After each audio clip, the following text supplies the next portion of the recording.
question left to everybody? What did we learn last week? What are the essential points that we learned last week? We were talking about 6 elements you need to know to define an orbit of an object. And these were either x, z, y coordinates or the Keplerian element. Okay, that's good. Anything else? Anyone else? Mr. G, what did you make out of last week? We basically understood that the gravitational force, the forces that how they affect the orbit of the satellite. And the gravitational force, it does not, even though it acts on it, but it does not have an effect on the orbit. We also learned about other forces, and they actually don't affect the orbit, but... Hold on there. Let me rephrase. My point was not that it did not act on it, quite the opposite. Yeah, The point was that this force was mass dependent. Yeah, and the effect was mass independent. So, coming back to what Dave was saying, the point is, solution to this equation is defined by the initial parameters. Just like, is there anything that's not fragile? That? Is that fragile or? Yes, no, it's just food. So just like this. It's defined by the initial conditions. The initial conditions are x, y, z. X dot, y dot, z dot in our referential is at 0, okay?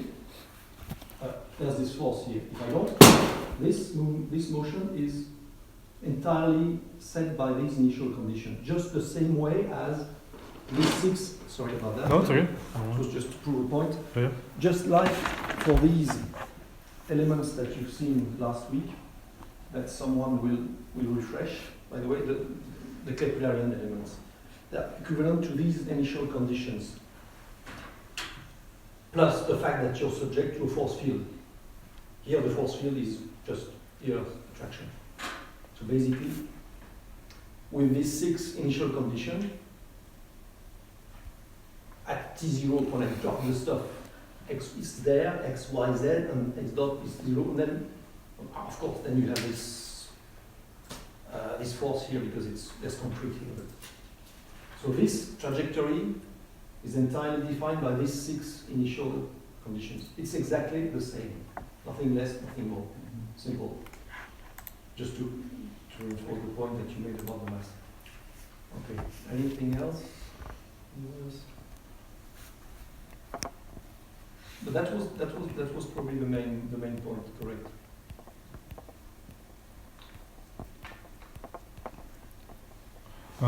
Just one question. We don't have still access to the slides, right? Or do we? Yeah, Okay. It's just I think I shared some of those with you. Yes, I sent. Spread them? Oh, yes, you sent to us through the WhatsApp. Okay, yes. She did share the slides with us. Yes, that's just, right. Yeah. It's just something which I was is just it's independent from me. It's kind of an administrative thing. I don't have yet any kind of credentials here, so I don't have the email and the... You can just send them to Maria. Yeah, she proposed that to me, but I'm trying to get that sorted out, sort of clean, basically, and instead of having this kind of, how shall I say, loop around or work around solutions. Okay, I think that was the main thing. And this ties in with something you will see with Muriel pretty soon. I had a chat with her last week after our session. She's also from the same company as I used to work, and she's got an NFT background, and she's going to teach you project, yes. Basically schedule, resources, and quality. But and which is nothing has nothing to do with what she's doing. So I think she's going to rely quite heavily on concrete LEOP example. LEOP stands for basically all the operations. You're probably familiar with that, Mr. G. What happens just after the injection by the launcher and all the sequence of operation. But just in a nutshell, the way it ties in with that is very simple. Because you can assume that, okay, you got your injection. The injection, you have your GTO orbit. And then what she's going to show you is probably a series of maneuvers, delta V maneuvers at the given points. And the way it ties in with what we are talking about is pretty simple. A simple way of looking at it is at a given time, the time of the burn, basically, of delta V in the orbit, you go from these conditions, x, y, z, and with x dot, y dot 2, x dot plus delta, y dot plus delta, z dot plus delta. It's as simple as that. And there, you get the new orbit. That's how you should look at it. So that's how it sticks together with some of the things you're going to see with Muriel. Is that more or less something you can relate to? Mm-hmm. Okay, so I think we're going to switch to something more, how shall I say, more kind of literature oriented or more artsy-fartsy, as we should say. So less numeric and more say culturally related. So it's going to be a bit light, this first one. And then after that, we're going to switch to the second part of this day, which is going to be related to a classical spread of any given satellite into subsystems. So we're going to go through the most of the subsystems. Some of you are familiar with some of them. And it's just going to be a high-level view of all the subsystems. But now, let's talk about basically an overview of all the applications in space. What do you think are the main applications of space? Give me a few examples, please. Satellite communications, Yes. surveillance. Yes. Space resources. Space resources. That's a future one. Yes. We are quite heavily invested on that in this small country. Yeah. It's a good one. Observation. Earth observation. Yeah. Absolutely. Okay.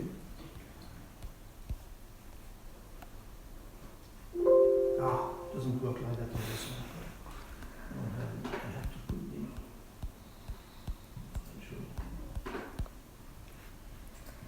Okay. I don't know if research counts as applications, like space research. Is it? Like counts as or wouldn't? Space research like on. So it looks like we have So, one more cross to put Thank there. you. Okay. What do you mean by space research? Sorry, I'm not. like scientific research. Does it Okay, count yeah, as a scientific degree? is definitely one of them. It's not really always research. It's scientific is usually, I mean, at least in my view, it's more related to planetary observation, this sort of things. Yeah. Yeah. Or soil Yeah. observation sometimes, depending like Sorry? soil, depending if like lunar or like Mars soil or Yeah, comets, okay, asteroids. That's something very new. Yeah. We have a company here who's really into that. We're not yet there. It's a bit more forward-looking. Mm-hmm. So I'm going to give you some examples of what's there, what's been happening. to provide you some context, at least what I know of that. So that's what I say. It's current. What's really out there. First and foremost, telecommunication. That's by large the first commercial application in terms of money, in terms of services, and so forth. I've divided it in two categories. Very simple. Broadcast, multicast, and unicast. So on the one side, broadcast it's kind of the past, but it's big. It's really big. For instance, order of magnitude 140 million people receive direct-to-home communication worldwide. I suspect it's a bit more, by the way, because it sounds a bit. Yeah, it's probably true, but can't get around my head that because when I see what we have in Europe, it sounds a bit small to me.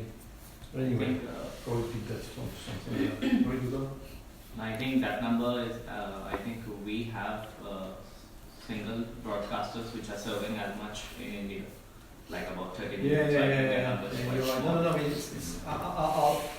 I'll definitely look this up, but it sounds pretty small to me. That number. I think I picked it up from a report, but it doesn't sound right to me. Anyway, the order of magnitude is at least of the order of hundreds of millions, but it's probably a few hundred. So on the other side, what companies like SES here are turning towards it more is data. So data is more unicast. So it's typical of what you do when you surf the internet. You ask for something and then you get the product of your request back on your computer. And data is, I divided it into three major categories. Broadband residential, that's something which is in fact growing significantly. The main reason is we are getting more and more, we are getting more and more efficient at that.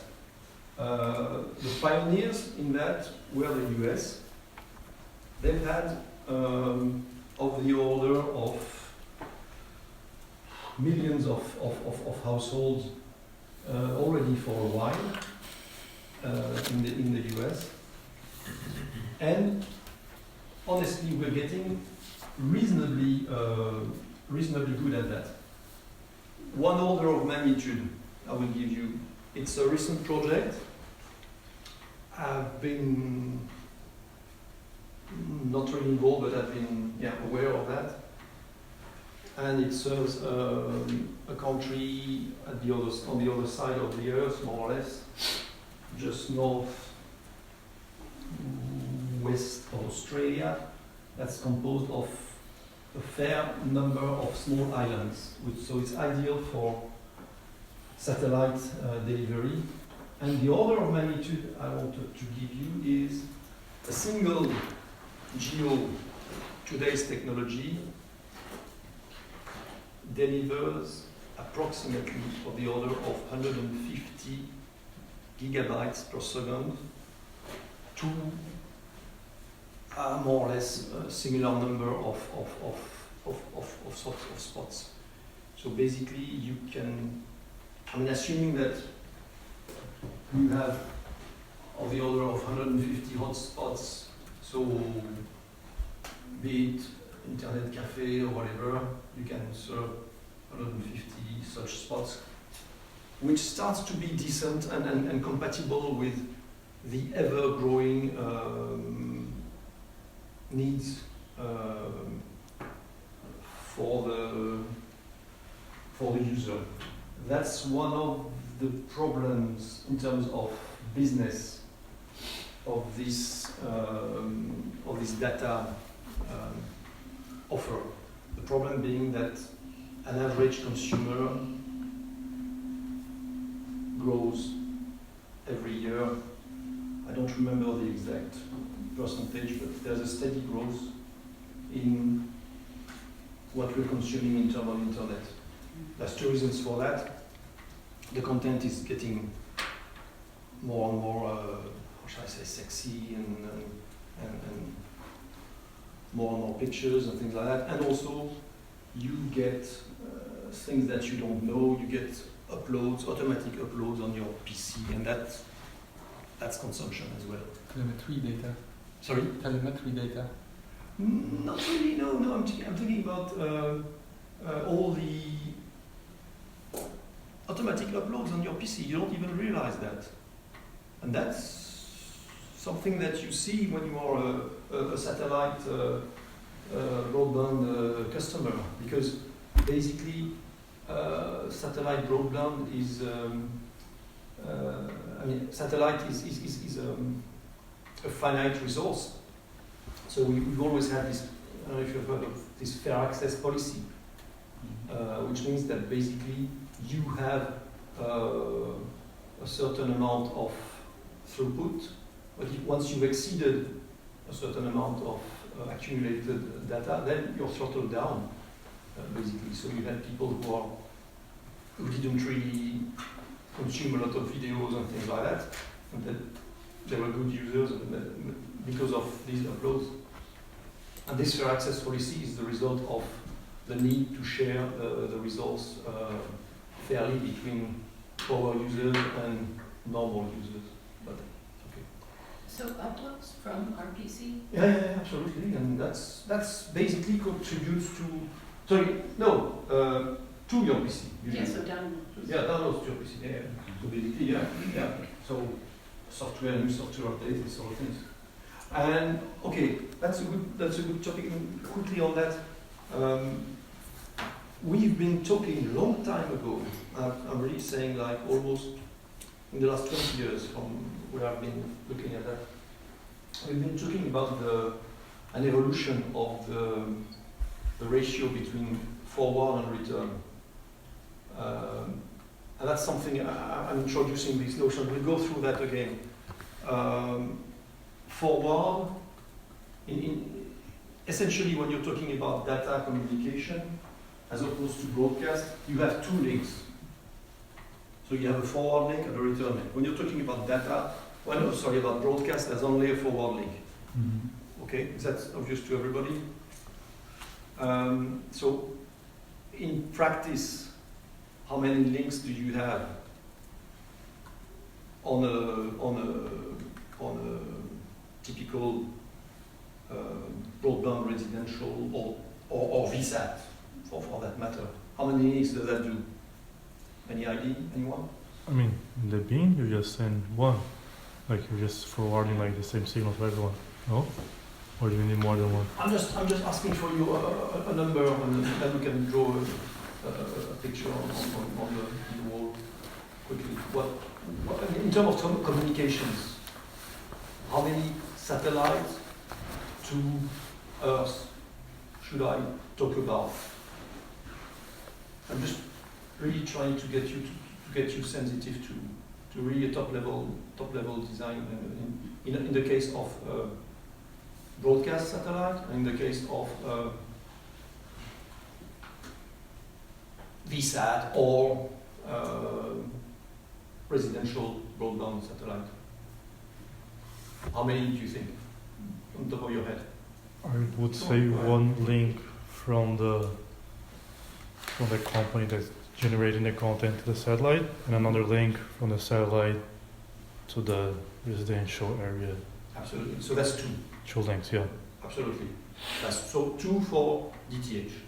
So basically for the typical DTH, you got your gateway, whatever, or when you land here, you see all these antennas. That's transmitting to the satellite, and then the satellite retransmits to all the DTH users. So that's two.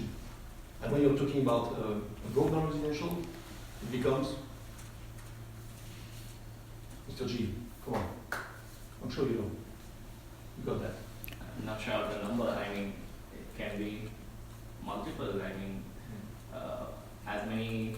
You're right. My point is 4. That's what I was expecting from you guys. 4. The thing is, on any of these, you will have the forward link. So basically, up from gateway to satellite, which it gets mirrored and then goes down to hopefully the user. And then the return link, so the user sends something to the satellite, which is mirrored to same gateway or another gateway, whatever. That's really essentially, in a nutshell, what you have in any either VSAT, which is really the old terminology, and now broadband residential satellite. Okay, just top level view on that. The very top. So yeah, big distinction between broadcast and data. We'll see many examples of that. And data being within data, three things. So the broadband residential, which is really picking up in many parts of the world. Where do you think it's picking up, the broadband residential? It's the question. Developing countries. I know. Yeah. But in general, I'm telling you what I'm looking for is it's picking up where there is nothing else.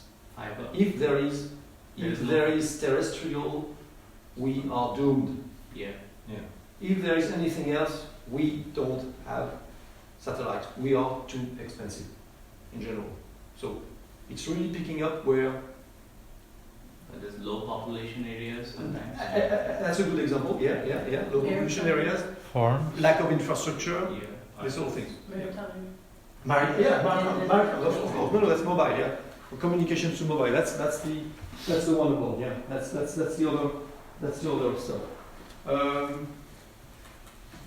And the first one, trunking backhauling. What does that really mean, trunking backhauling? In practice, today, most of that will be related to exactly 4G, 5G, whatever. Basically, what we call node B or something like that. So those of you who have been into the cellular industry, node B is one of the towers, basically, that's kind of master compared to other cells. And these kind of, I mean, if one of these nodes is in an area where there is no terrestrial infrastructure, we can connect them basically. But it's a different type of link, because in this case you have a single point where you have a bigger user terminal, and therefore you have better efficiency, and you can have a more spectral efficiency. We'll go through all these terms. Don't worry. I'm just showing that at you, but we'll dissect all that. Just to start to nail down on you that basically communication is really an important aspect of satellite. Not only because I've been working a long time on that, but also because that's where there is a lot of money, and also because anything you will do in your life will involve communications. That's why I'm going to spend some modules to teach you about link budget and all these things, and antennas and all that stuff, because anything you do, you will have to handle communications. For any kind of, why is that? Why am I saying that? Why am I saying that you will always have to deal with communication? Why am I saying that? Because of the globalization of the world, everything needs to be connected. No, that's not my point. Distance. No, my point is, okay, you have communication as an application, which is the main application of space. But then, even if you're talking about whatever, moon rovers and things like that, okay, many of these missions, you're talking about, I think you were talking about resources, space resources, okay? Okay? Any of these things, be it autonomous or manned, you will have to communicate. You will have to, you're talking about Earth observation, for instance, Earth observation. You have instruments. These instruments, you have to bring back to Earth the data. You have to control this stuff, even though it has got some autonomy. Every time it passes, you have to load a new sequence of pictures you want to take there and there. All these sort of things involve communication, obviously. So communication is really an important thing in space. That's the message I just wanted to put in your head. We'll talk about TT&C, so basically telemetric tracking and command, all these things. All that involves communication. So that's why communication will be an important part of the things I'm going to tell you. Anything else on this slide before I move to the next? Yeah, I should correct that, Mr. G. You're right. It sounds small to me, step on the page. I don't remember why I picked that up, but yeah. Should be more, I'm pretty sure. Because India has, I think, about 65 million DTH users. Yeah, because in Europe, I remember, yes, okay. But having said that, we're going down, okay?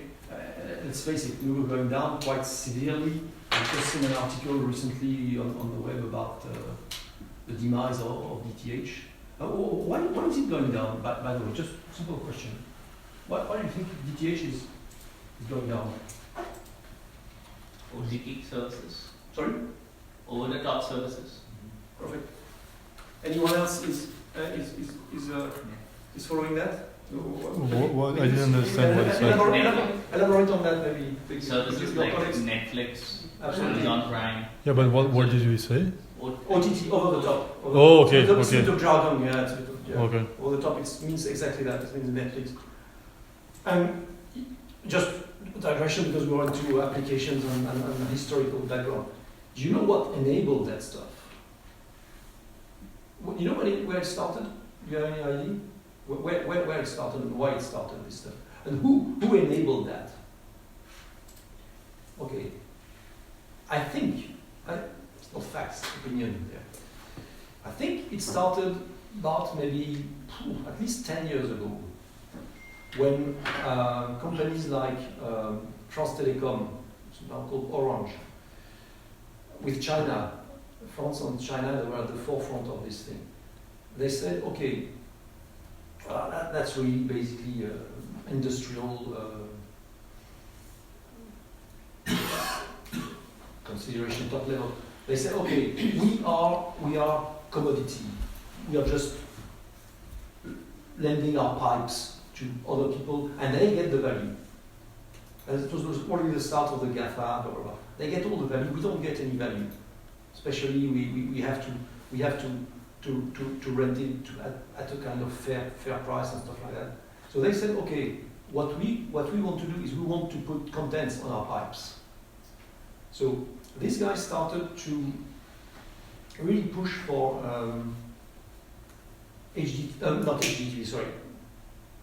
IPTV.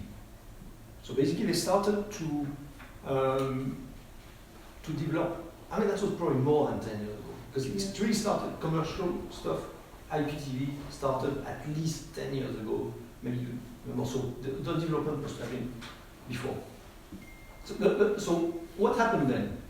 When you have IPTV, you have a server in one of these data centers that formats this IP stream and then sends it to you via this kind of, what the French were calling box. They call that box in French. So that created the whole technology and ecosystem for the OTT. Because once you have, that's quite interesting. Once you have a server that sends a stream, so just the regular, how should I say, what's the term for that? The regular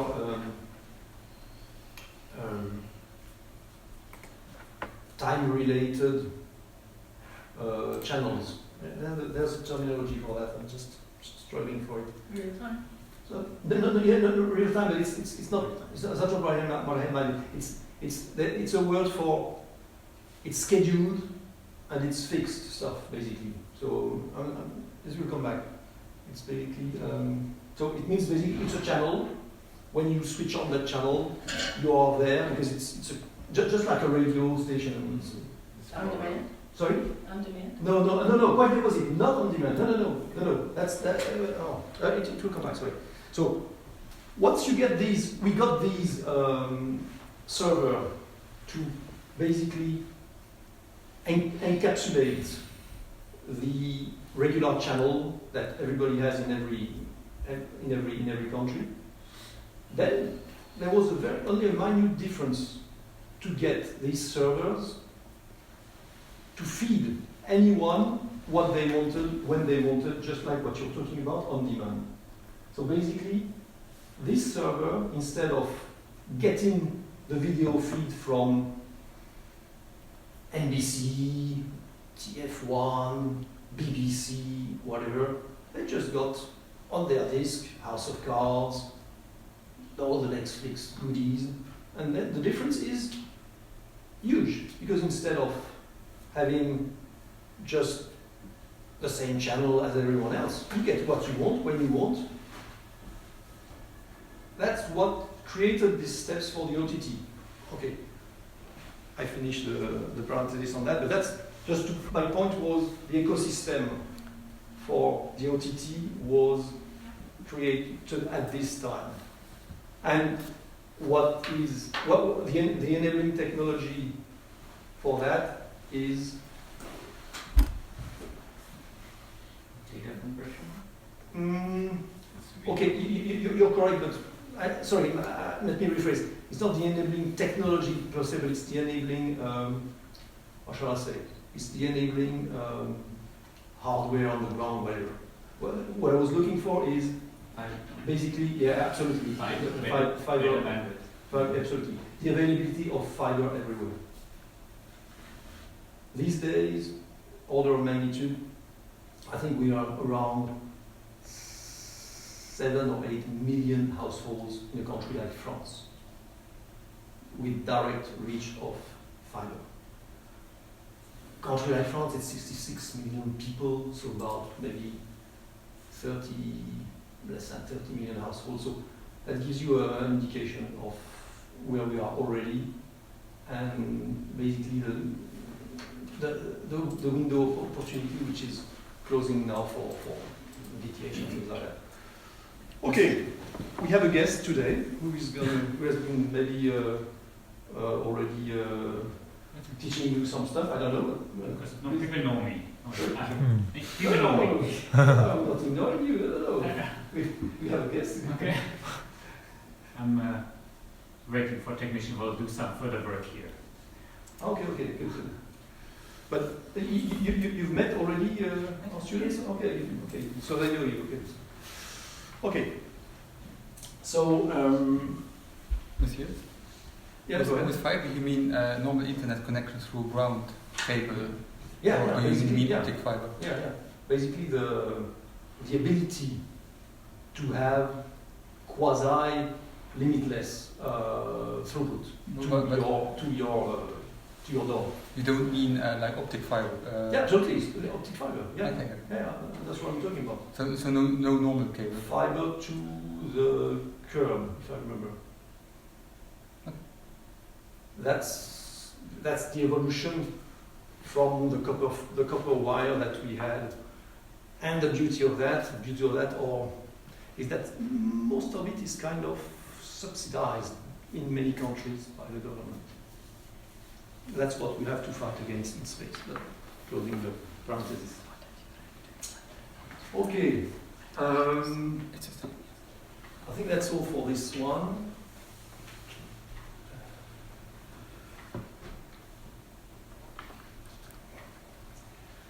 Earth observation. This slide is full of opinions. It's stated in brackets.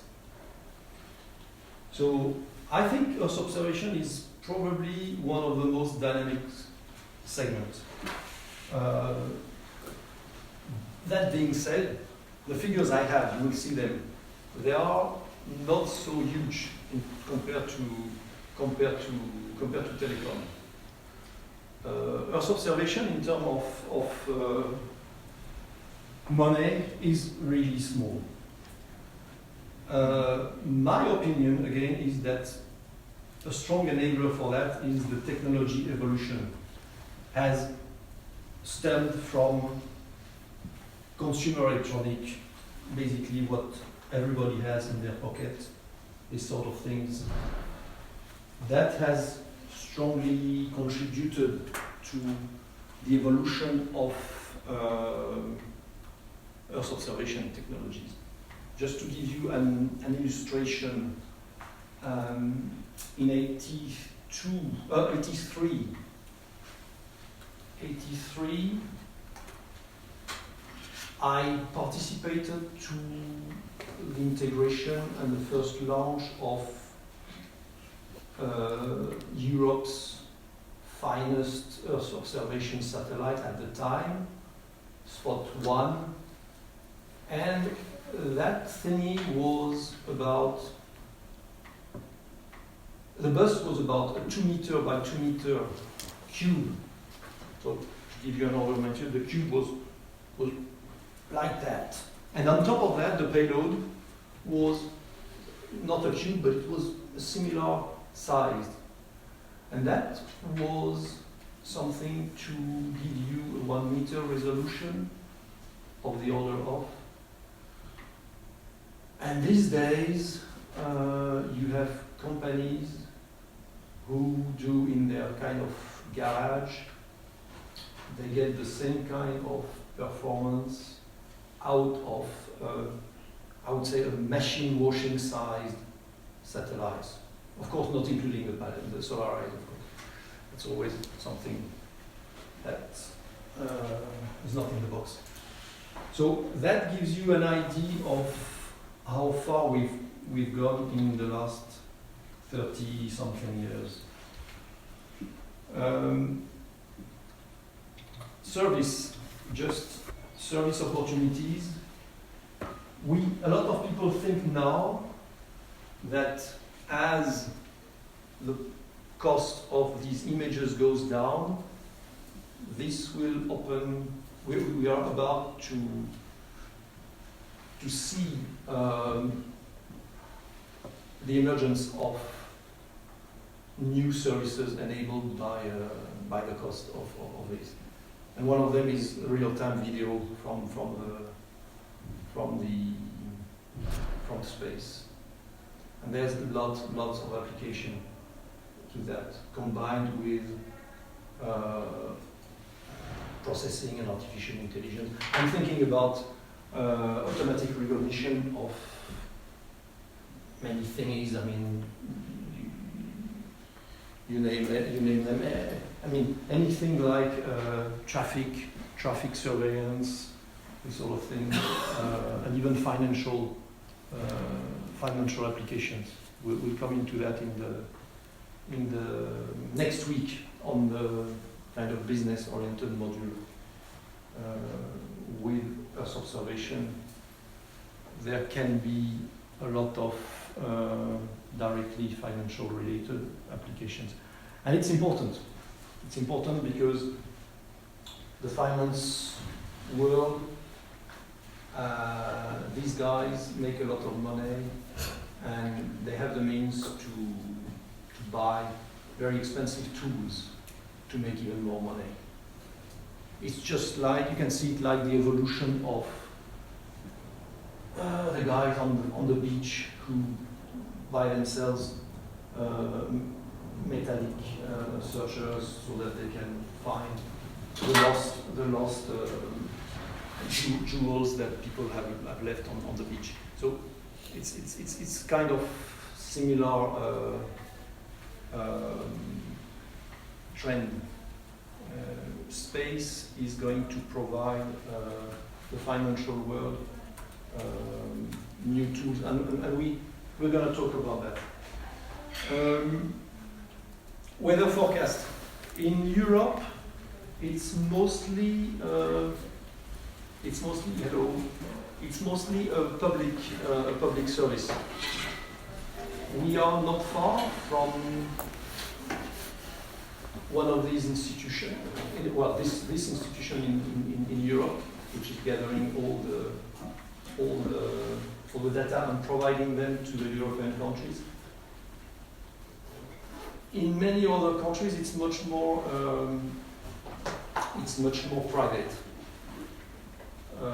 Here I'm talking about UNETSAT. It's for those of you who are Germans, you may have been there. It's in Darmstadt. It's not far from here.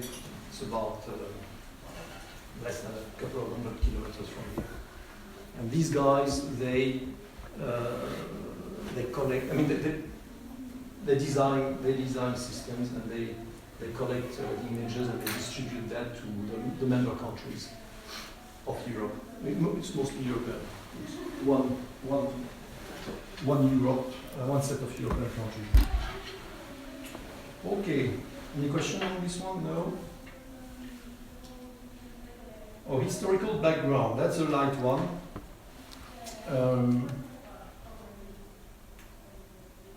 I'm sure some of you must have heard a bit about that, because a lot of these were recalled because of what? What happened recently? I'm sure you've heard about that. It was in the news everywhere. What was happening recently?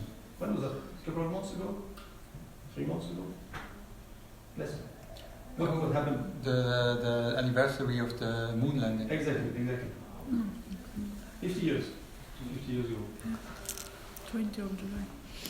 Yeah, exactly. So that's, at this time we heard about the space race. And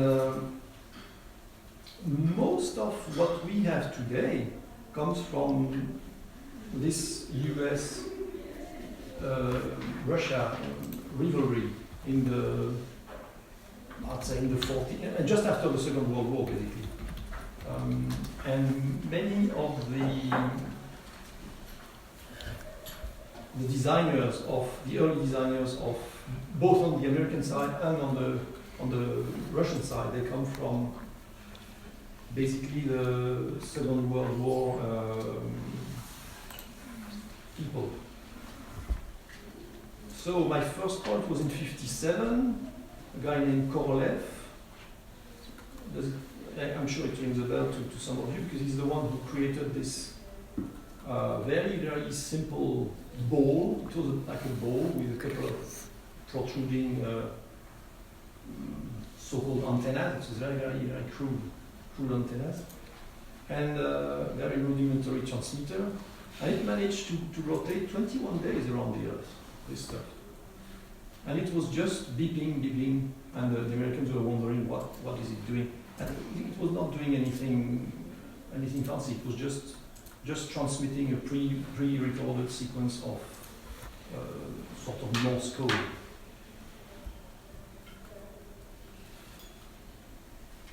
At this time, the US reacted in a very, very, very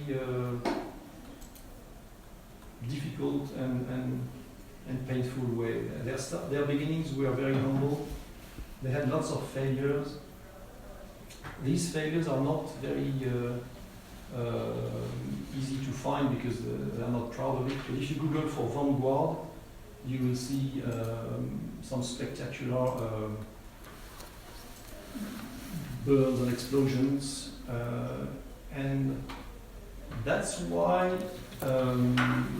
Kennedy changed completely the management there and started to talk about landing a man on the moon by the end of the 60s. So by the end of in 61, he said, by the end of the decade, so before 1970, I will have a man on the moon.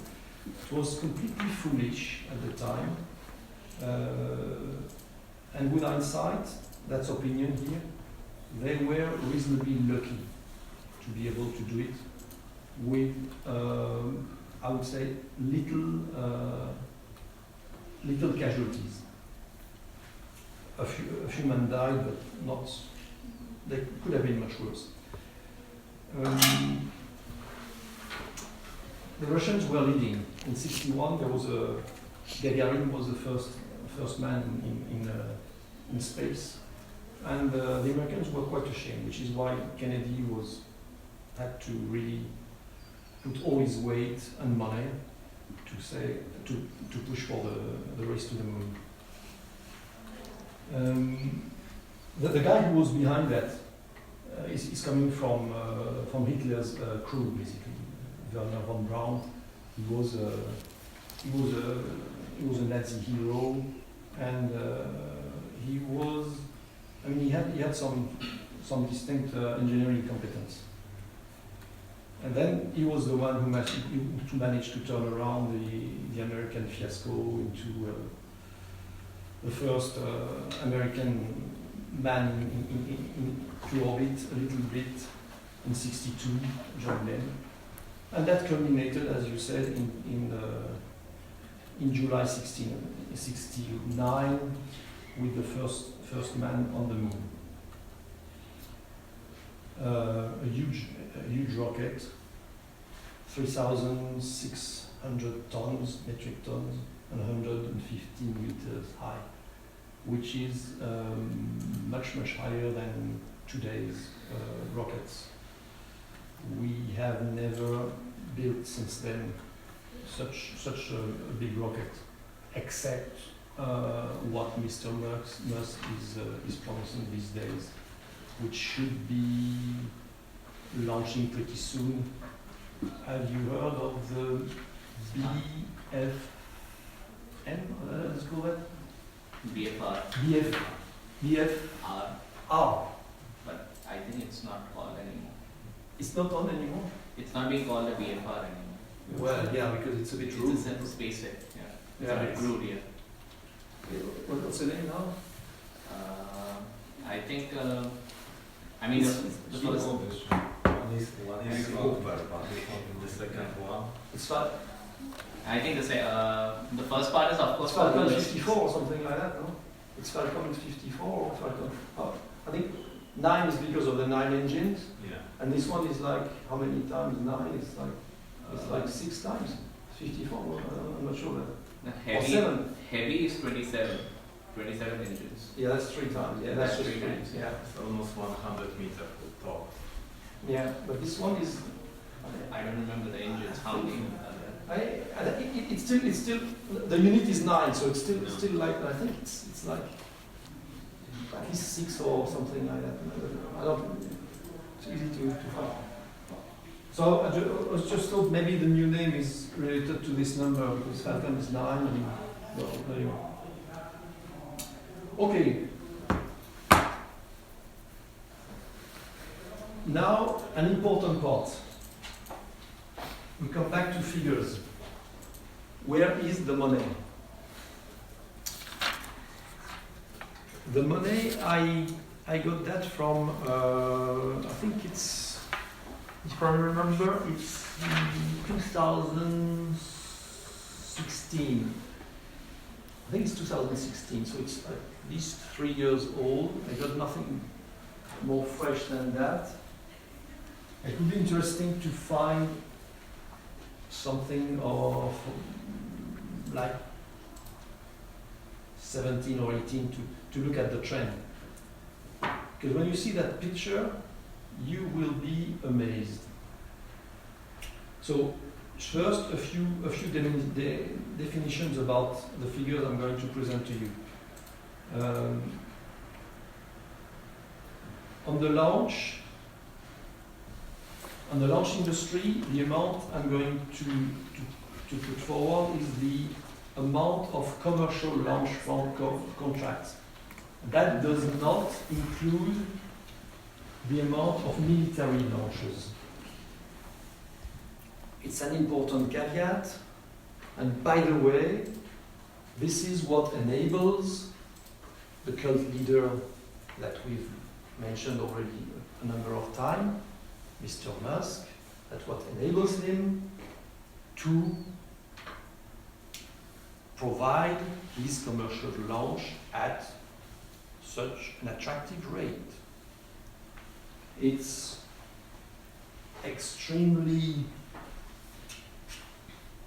puzzling because these figures are known, and on the other side you get Airbus, which is being sued successfully by the Court of Justice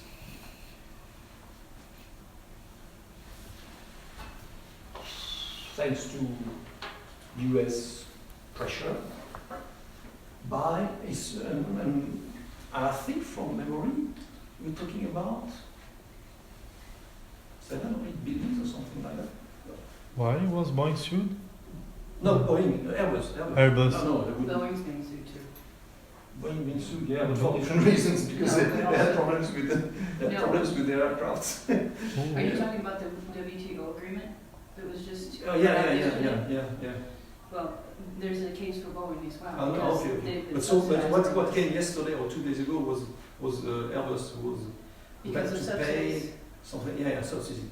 But the thing that I find puzzling is that everybody knows the price that is charged to the DoD when there is a SpaceX launch for the DoD or for the GPS and for that stuff. And it's well known and it's public. And everybody's saying, Ariane is over subsidized by European. But okay, so that's just an observation. So just to mention that this includes only the amount of commercial launches. On the satellite manufacturers, this includes all the contracts per year and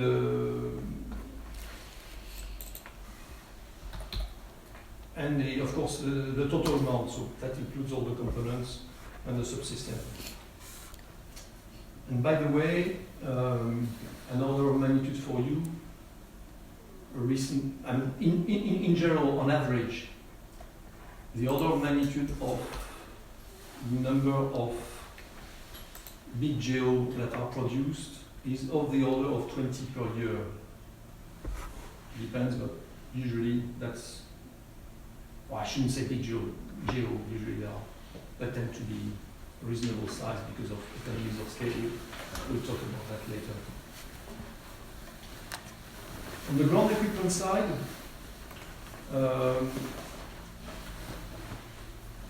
this is a mixed bag between what I call user terminal and also satellite ground segment, so the TT&C stations and gateways.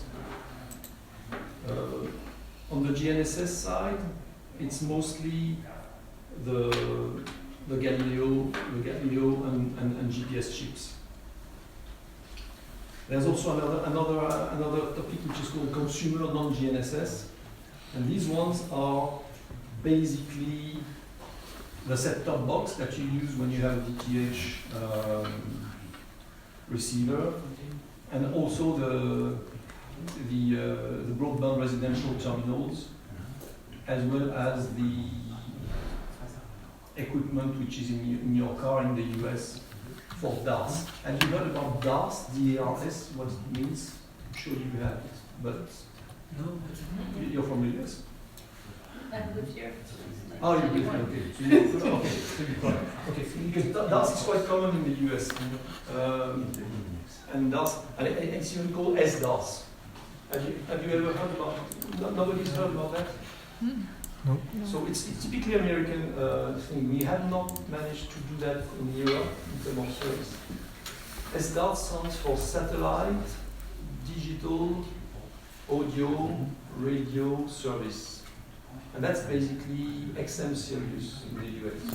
So it's basically a satellite broadcast combination between satellites and supplementary towers to enable seamless coverage of radio channels throughout the US.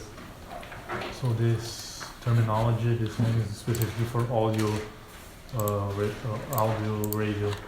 Like it's Audio, not it's audio, audio. it's audio, Okay. it's audio, but also, I think they also broadcast a bit of data and some small video snippets, but mostly it's audio and data. By data, I mean things like map overlays, for instance, the equivalent of TMC. You heard about TMC in Europe? TMC is on the FM. It's an old system. TMC. It's been there for decades. It broadcasts on the FM frequencies. It's digital information that gives you the location of the jams, locations of accidents and things like that. So it's usually connected to your GPS to reroute you and these sort of things.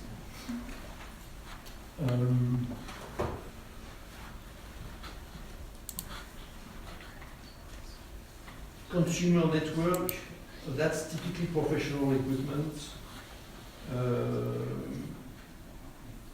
VSAS, equipments for the gateways for TDMC equipment.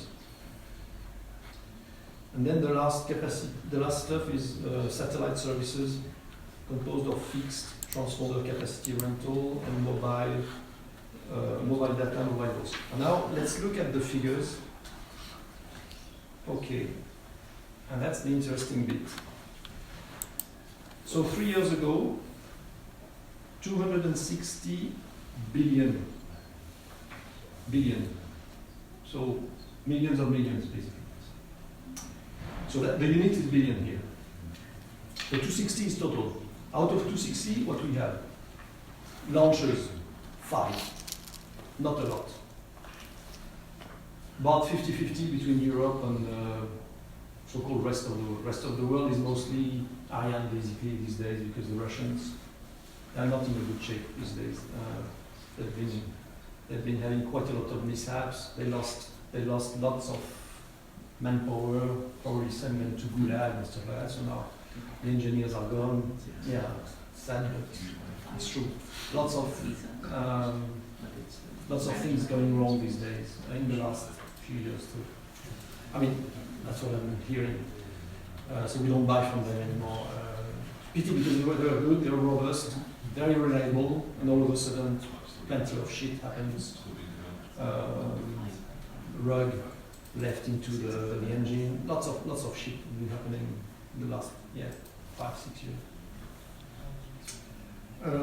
Satellite manufacturing.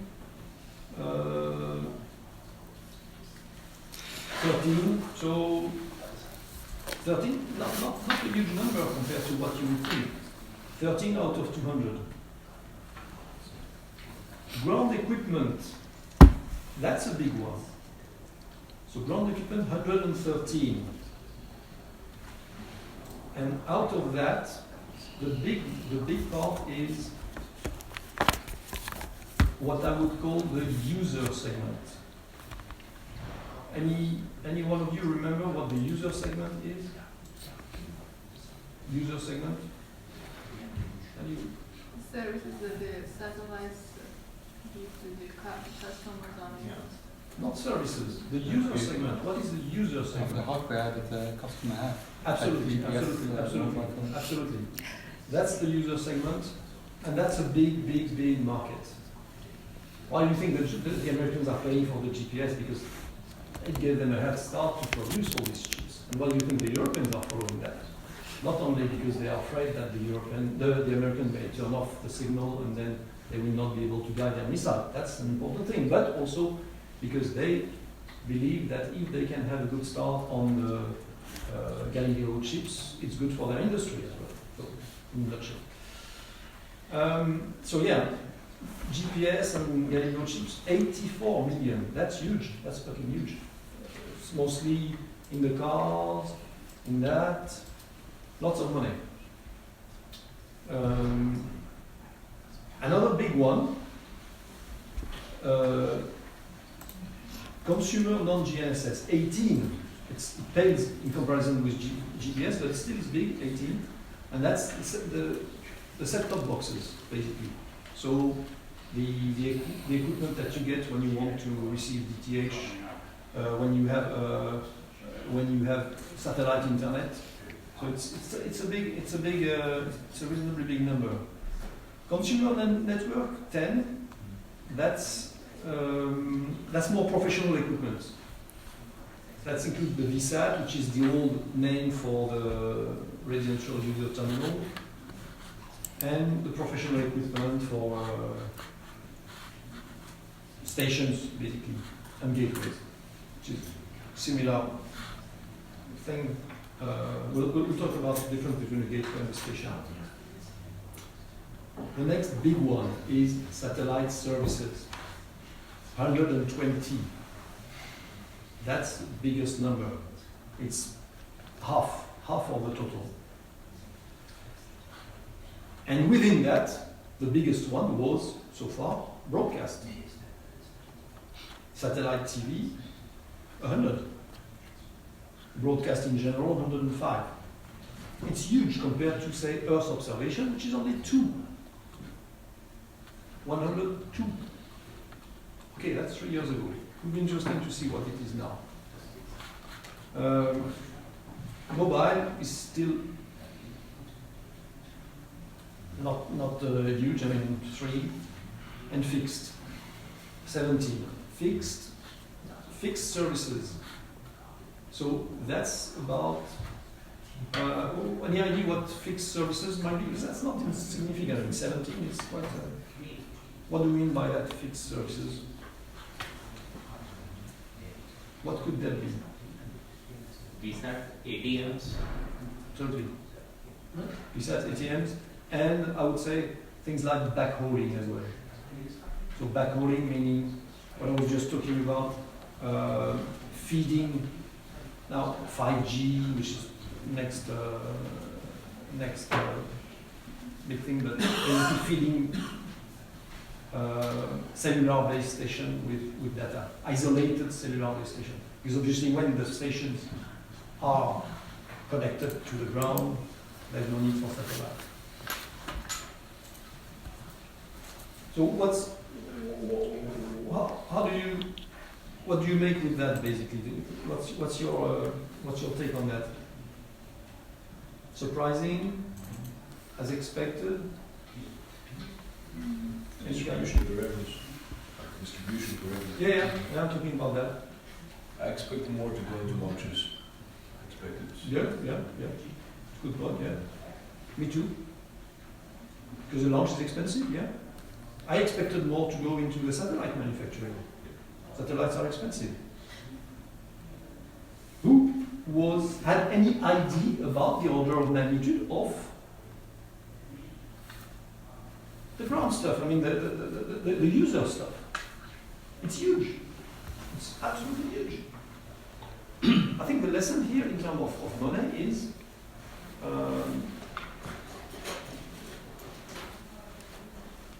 basically that when you reach a certain price point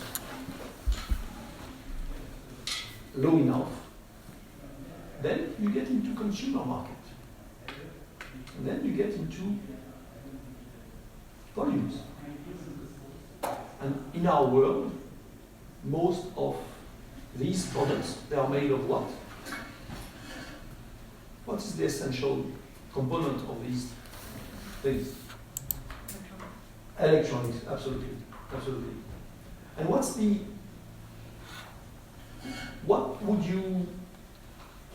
would you qualify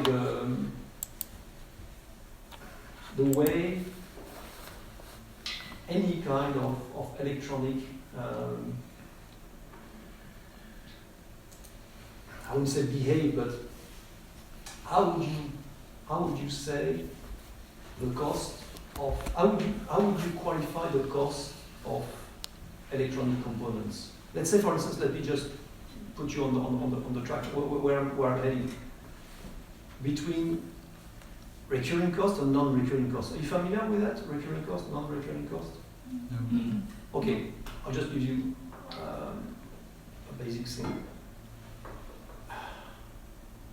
In space, we talk about non-recurring costs a lot when we talk about R&D, because many times when you will have to design a new product, you will have research institute that will be happy to fund your non-recurring costs. And your non-recurring costs are basically, in a nutshell, it's the design cost, it's the stuff that you have to pay for once. And the recurring costs are kind of the unit cost for each additional piece of unit. And in a nutshell, the world we are living in which is highly composed of electronic components, in this world, the electronic components, they are dominated by, they are characterized by what in terms of recurring and non-recurring costs, in a nutshell? Recurring. Sorry? Recurring. As you manufacture a lot, so many of them, usually. I would say that the price of the mobile phone is mainly defined by the non-recurring cost instead of the recurring cost. Absolutely. Like absolutely. an iPhone 10 is costing 1,000 euros, but the production is only 300 Absolutely, euros. absolutely.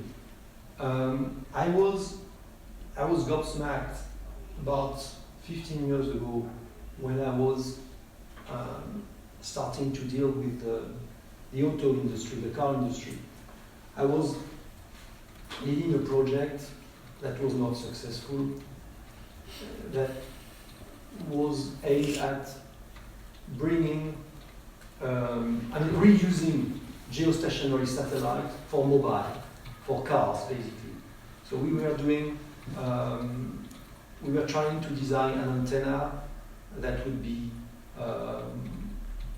steerable, electronically steerable, and an air interface that would enable losses of the signal, basically. So with a lot of coding, a lot of interleaving. That put me in contact with people who were manufacturing components for the car business. And what they told me, I still have that in my mind because it's really amazing. These guys, they were already starting to minimize the number of components that they were producing.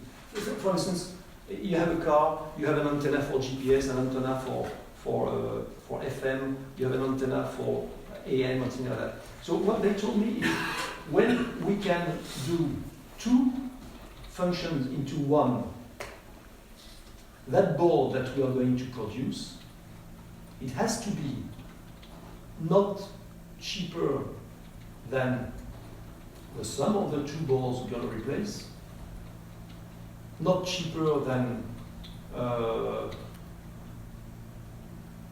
the most expensive of the two it's going to replace. It has to be cheaper than the cheapest of the two it's going to replace. Because that single board we're going to make, we're going to make much more of it, basically.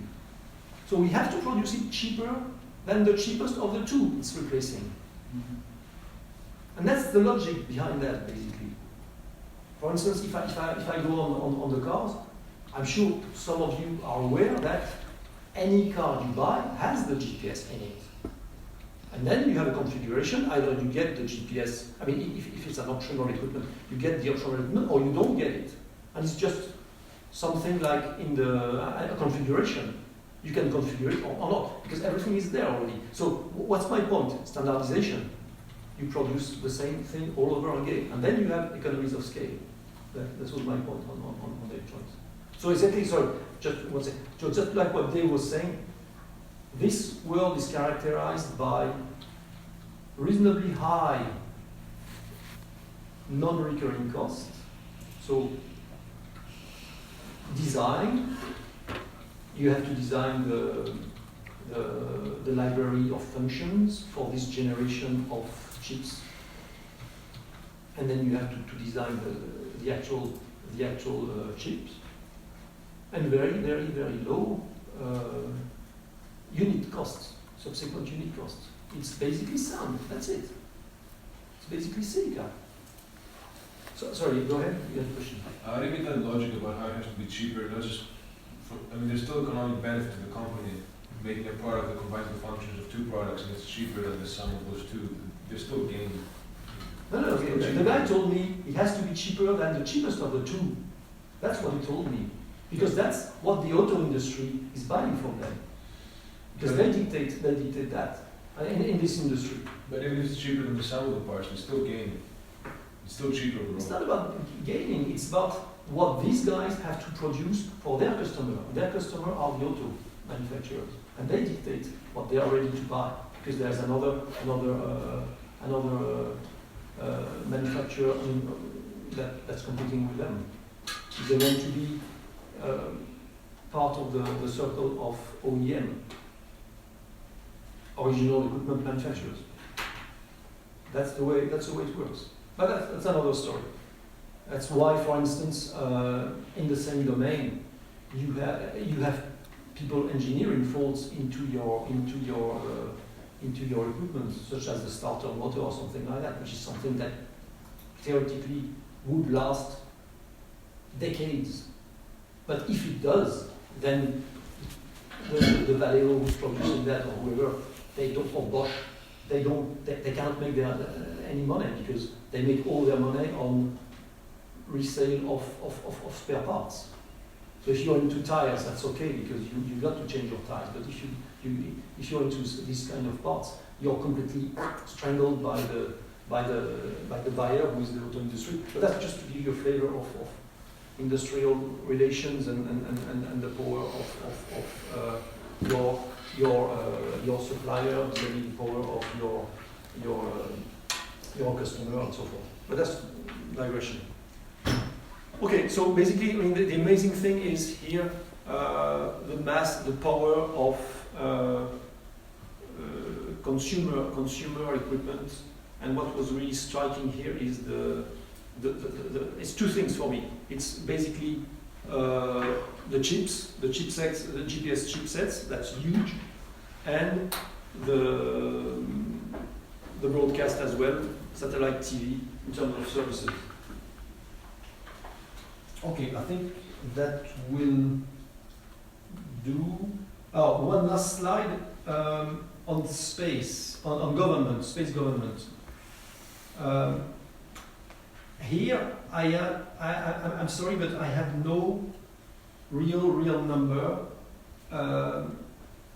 and my opinion is the numbers are not only hard to find, but I think the few numbers we can find, they are very much hyped up. It's to me, it sounds like everybody's pretending that they do a lot. It's a bit like North Korea. I have the bomb, blah blah blah. I can do that, and in practice, their means are severely limited. But that's just my opinion, and feel free to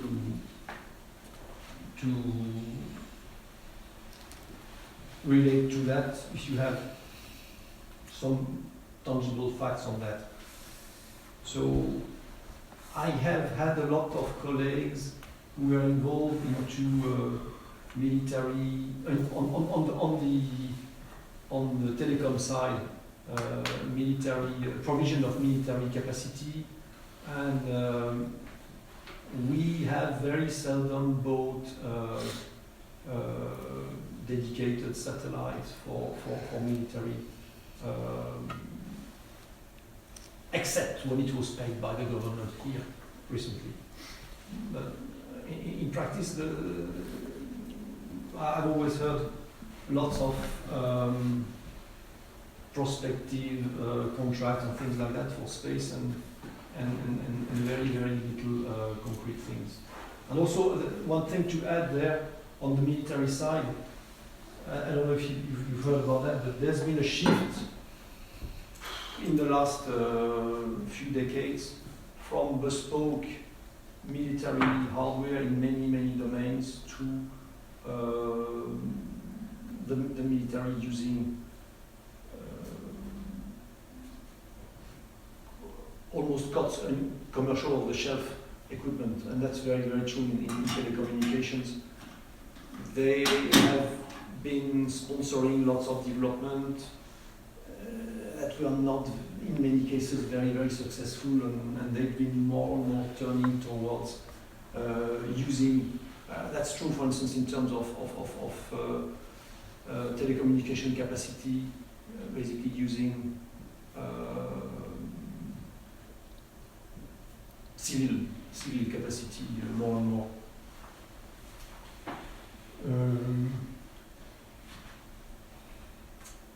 One last point on the use of satellite. In terms of disaster recovery and emergency rescue coordination, that's one important use of satellites. It's basically independent from, it's usually highly redundant and always there available, so it's something that's been used for a while by Red Cross, emergency rescue operations and things like that. And when I was in Inmarsat, it was a very bad segment because of the way that this company was getting their revenues. Because basically, it was a good segment for the manufacturers of terminals. They were buying lots of terminals, but they were not using them. Or they were using them very, very little time. So for a company that sells their airtime, just like a mobile phone provider, except this time it was not. It was mostly paying as you consume, basically, and not subscription-based things. So it was not a very lucrative market for Inmarsat. But anyway, there's something that's where the space is playing quite a part. Any question on this one before we move to the next bigger one? Because I think that concludes my yes. Yes, I forgot. I have a little video for you guys. If it's connected to the which is an application, and it will give you a nice flavor for. Is that connected to the internet? This Should be. Yes. So if I click there, let's see if it works. Yes, looks like it is working. We live in an ever-changing world where unmanned and remote-controlled vessels are becoming reality. Let us share a view of this world with you.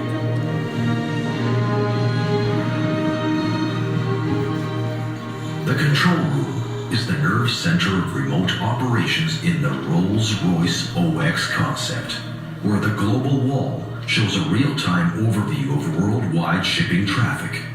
A full situation overview is presented to operators who are monitoring vessels via remote link from their onshore workstations.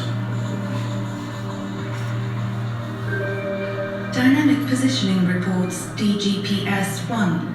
Lost connection for vessel RR9835. Suggested course of action. Diagnostics. Commands? Proceed.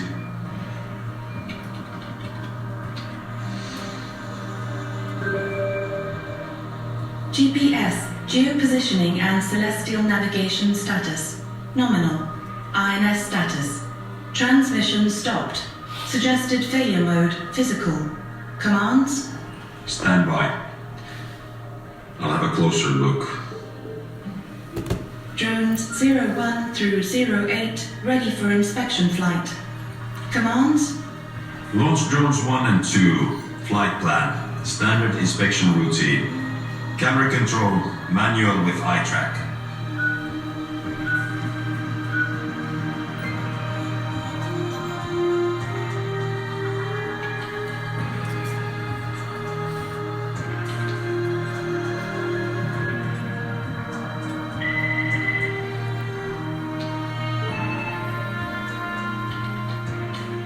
Deploy replacement for selected antenna. Schedule post-mortem inspection and Change of antenna at next port of stop. Add checkpoint for operator at selected time. Verify navigation data integrity. The vessel is ready for handover to local operator at West Coast VTS. Transferring administrative documents. Suggested course of action, break and refreshment. Okay. Leave the documents open when they're ready. Confirmed. The OX local wall presents a place where vessels and traffic in the local zone are tracked and controlled, and their port operations are scheduled, controlled, and managed. Vessel RR9835, pending transfer to local VTS. Administrative documents ready for review and approval. Okay, review on tablet.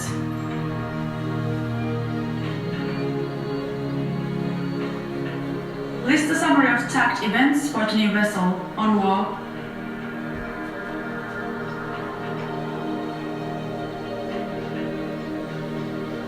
Vessel RR9876 reports repeated eco-efficiency fluctuation above preset threshold.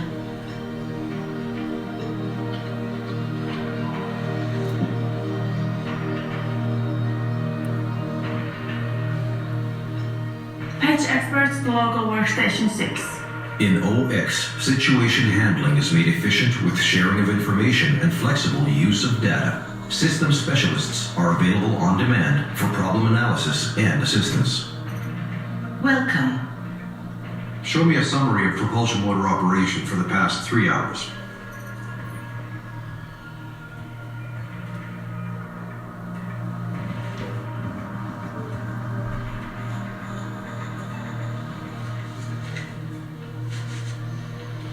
Play audio.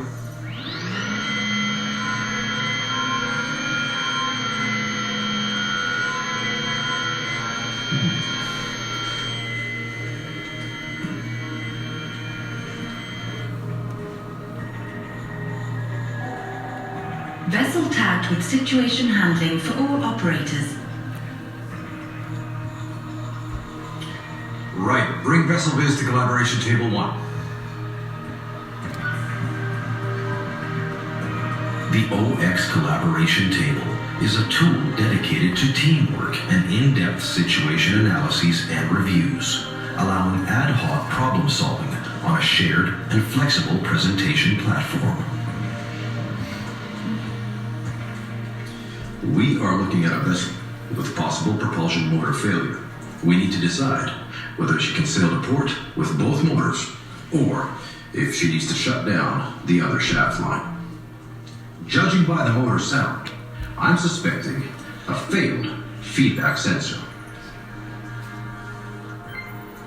We could bypass it by changing to model-based open-loop feedback, and I'm positive she can then sail to port with both shaft lines operational. But I wanted to hear your opinions. With unprecedented flexibility of use, operational efficiency, and resilience against the unexpected, Rolls-Royce OX concept brings you the next generation in marine operations.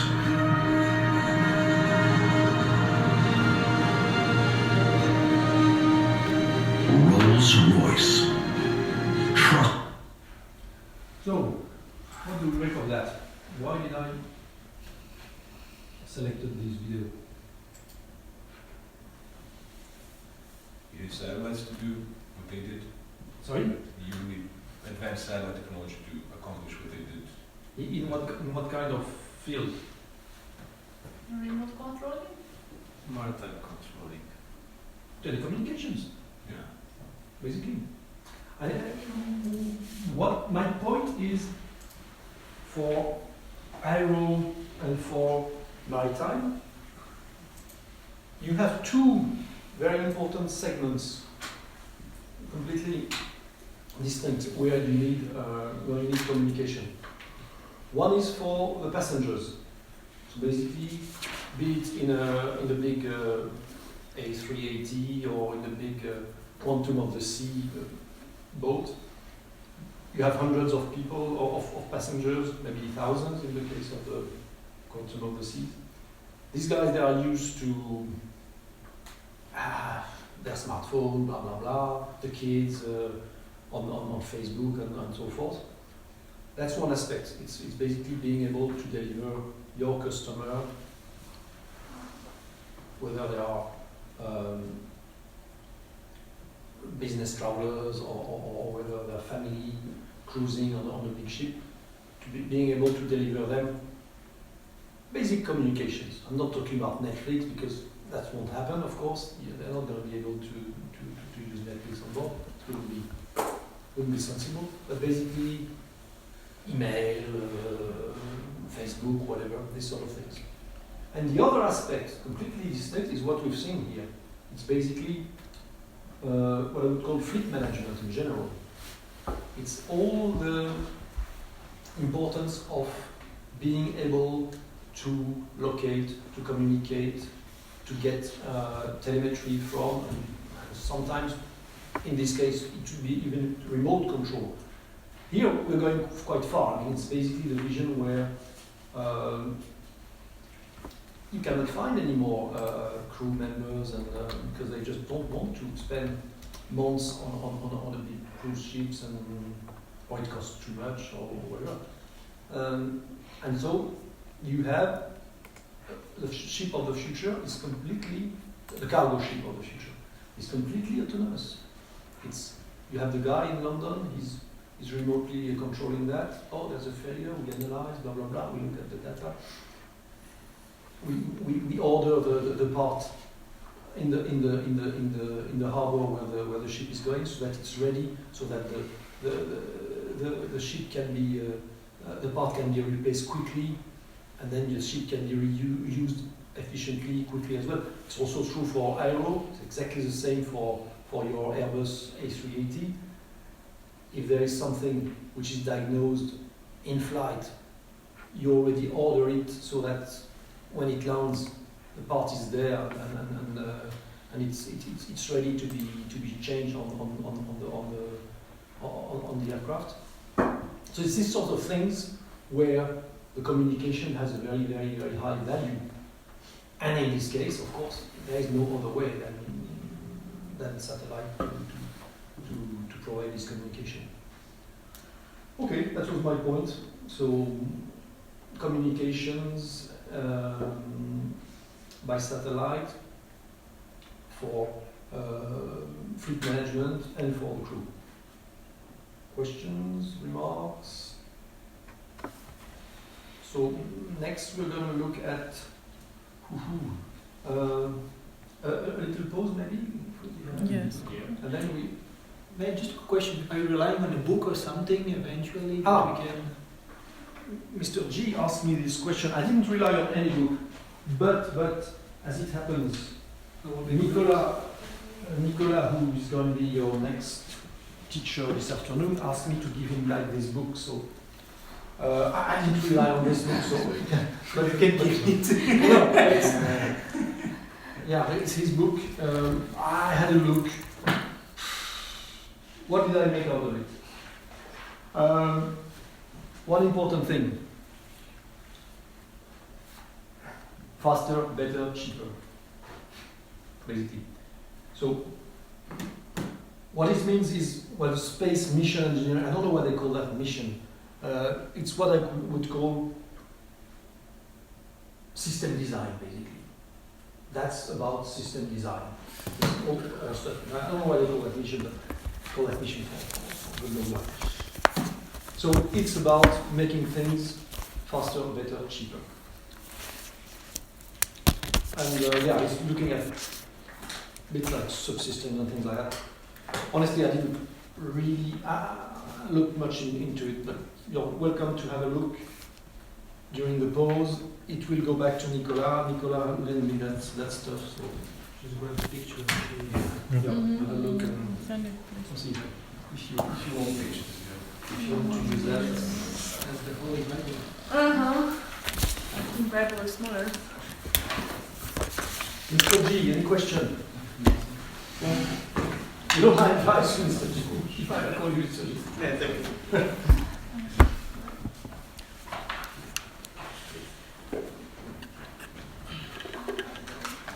Everything all right? Yeah. Yeah. I just try to get all of you thinking about. Am I understandable? Am I? No, because I my don't speak too listening, far? Yeah. my listening is also have some problem. Yeah. I just Okay. come from. Because usually, China yeah, to it's difficult. here. For me, it's difficult to understand people from your side, Yeah. and I guess it must be true the other way around as well. Yeah. I had most difficulty understanding the Chinese people from Hong Kong when I was there. That's the most difficult people to understand by far When for they me. speak English. They always speak English. They all speak English. But I don't understand when they speak Chinese, of course. Didn't know They all speak Chinese, English. They are very fluent. But Because very, some very difficult. pronunciations. Just Very difficult for me.